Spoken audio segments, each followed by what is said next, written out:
Sunday அதுவுமா wake up ஆனமோ இல்லையோ அடுத்து நாக் அவுட் ஆகிற மாதிரி மதுரை ஸ்பெஷல் நாக் அவுட் சுக்கா தான் இன்னைக்கு செய்ய போகிறோம். அது எப்படி செய்யலான்னு பார்க்கலாங்களா? அதுக்கு முதல்ல ஒரு 1/2 கிலோ நாட்டாடு போன்லெஸ் எடுத்து நல்லா கழுவி கொஞ்சமாக மஞ்சத்தூள் ஊற்றி இஞ்சி பூண்டு பேஸ்ட்டு 1 டீஸ்பூன் அளவுக்கு ஆட் பண்ணிவிட்டு மூழ்கிற அளவுக்கு தண்ணி ஆட் பண்ணி விசில் வச்சுக்கலாம்.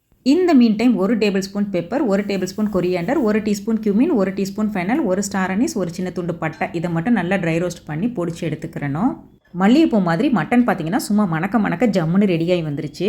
ஒரு பேனில் 4 டேபிள் ஸ்பூன் செக்கில் ஆட்டின நல்லெண்ணெய், 1/2 டீஸ்பூன் சீரகம், 2 காஞ்ச மிளகா, 1 இலை, கை நிறைய கேஷ்யூஸ், ஒரு மீடியம் சைஸ் பெரிய வெங்காயம் கட் பண்ணினது, ஒரு 10லேருந்து 15 சின்ன வெங்காயம் முழுசாக ஆட் பண்ணிவிட்டு 2 டீஸ்பூன் அளவுக்கு இஞ்சி பூண்டு பேஸ்ட்டு, மீடியம் சைஸ் தக்காளி 1 இது எல்லாத்தையும் சேர்த்து நல்லா வதக்கி விட்டுட்டு வேக வச்ச மட்டனை தண்ணியோடு இது கூட சேர்த்துக்கணும். ஒரு 1/2 டீஸ்பூன் காரத்துக்கு ஏற்ற மாதிரி தனி மிளகாத்தூளும், ஒரு 1/2 டீஸ்பூன் வந்துட்டு கரம் மசாலா, உப்பு எல்லாம் சேர்த்து லோ டு மீடியம் ஃப்ளேமில் ஒரு 15 நிமிஷம் மூடி போட்டு வேக வச்சுக்கலாம். லாஸ்ட்டாக பொடிச்ச பொடி ஆட் பண்ணிவிட்டு 1 டீஸ்பூன் நெய் சேர்த்து ஒரு 10 கருவேப்பிலை சேர்த்து நல்லா சுருள பரட்டி எடுத்தோம்னா சூப்பரான நாக் அவுட் சுக்கா ரெடி. தூய மல்லி இட்லியும் நாக் அவுட் சுக்காவும் செம்ம காம்போ போங்க. பிடிச்சிருந்தா சப்ஸ்கிரைப் பண்ணுங்க. தேங்க்ஸ் ஃபார் வாட்சிங்.